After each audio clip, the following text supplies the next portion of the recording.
kasimpon. Kain tayo. Thank you, Lord. Inihaw na isda. Yun oh. Good morning mga kasimpon. Nandito na uli kami ni Motmot sa Kapinpin Mini Farm. Ayun si Motmot oh. May dala kami ni Motmot na tubig, wales, tsaka yung pang spray. Yung galing ng Saudi, pambomba. Yung maliit lang. Tapos ito yung tanim kong kamote kahapon, no. Ayan. Buhay na. Ang bilis eh, no. Mag-aalas 7 na ng umaga, 6:40. Ikutan natin ang kubo. Dahil din sa likod ayan. Matindi na rin ang damo. Pero yung damo rito, ayan. Madali lang naman tanggalin. Kasi Motmot, napapalabas si Motmot sa putika, no? Pagkakadulas ng daan din putik din sa loob ng Kapinpin Mini Farm. Malambot ang lupa, ayan dumudulas si Motmot Nakakalimutan ko isarado yung kahapon. Yung bintana mga kasimpol binuksan ko yung bintana kasi naglinis ako sa loob yung mga alikabok para lumabas, hindi ako masopokit sa alikabok. Ayan, meron pa palang agiw, spider web. Ayan, binuksan ko yung mga bintana sa taas, sa baba. Nakakalimutan ko isarado bago ko umalis kahapon, bago ako umuwi. May mga halaman. Meron pa akong isang halaman na dadala, yung malaki. Baka mamayang hapon pagbalik ko. Marami kong karga ngayon May tubig, merong wales. Mga kasimpol. Ay, nakalimutan ko mga kasimpol yung pataba. Papatabaan ko yung kalamansi sana. Walang bunga ang kalamansi ngayon mga kasimpol. Baka kailangan ng hagisan ng pataba. Ayan Ayan mga kasimpol walang bulaklak, walang buko. Yung bang maliliit na kalamansi. Yun nga mga kasimpol. Plano kong magkaroon ng pa rito, pahabol. Ayan. Magbububong. Yung open lang ba? Para yung salaset na inilagay ko sa terrace doon sa taas ng bahay namin, madala dito. Kasi pag maraming bisita, hindi naman kakasya lahat sa loob. So kailangan kahit papano meron pahabol dito. Daming plano, daming gastos. Pero ganun talaga.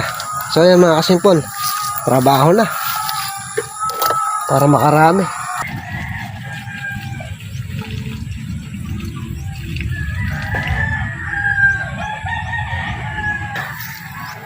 Mga kasimpol, ayan nakapundo na naman ang ulan.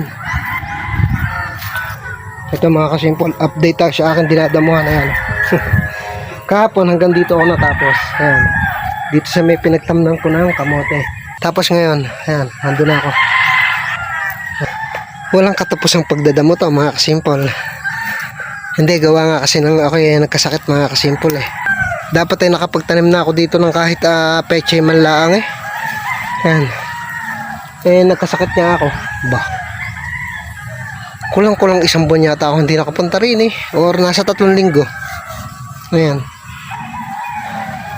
Kung nga hindi dumating si Motmot, ayan. Kung di dumating yung service natin si Motmot, baka hindi pa rin ako nakakapunta rin At medyo nga may hangover pa rin ako ng aking trangkaso Pero ngayong nandiyan na si Motmot, madali na ang pagpunta rito. Ayan. Pwede kong pumunta rito ng 2 times a day. Meron nga palang buto ng mga gulay sa bahay. Bukas, magdadala na ako. Magtatanim na ako rito. Kahit hindi ko na ipunla, tulad ng pechay, isasabog ko na lang. Direct na tanim na yung pechay, pwede naman. Ayan. Maglalagay na ako rin at nang yung damo hindi na makapenetrate. So yun ang plano ko mga kasimpol. Bukas magdadala ako ng buto. May mga buto ron na galing sa barangay Inuwi ni JB yun, galing sa barangay. Dahil si JB SK Kagawad. Ayan. So bukas magdadala ako ng buto na pananim, tsaka yung pataba din sa kalamansi para mamulaklak at magbunga uli. Mga kasimpol, nandito ako sa ihawan ng isda. Magpapaihaw ako na isda at hindi na makakapagluto ng ulam. Kakauwi ko lang galing Kapinpin Mini Farm. Mag-aalas 11 na ako umuwi. Gutom na. Ang hirap mag-isip ng lulutuin na ulam. So, nagpunta ako rin sa ihaw ng isda. Papaihaw na lang ako. 3 tilapia. Tigstigisa kaming mag-aama. Tingnan natin yung ating pinapaihaw na isda. Yan. Yan 3 na yan. Maliliit lang. Tamang-tama sa aming mag-aama. May mga kasimpod. Ito na yung aking talapia. Ang aking inihaw na talapia.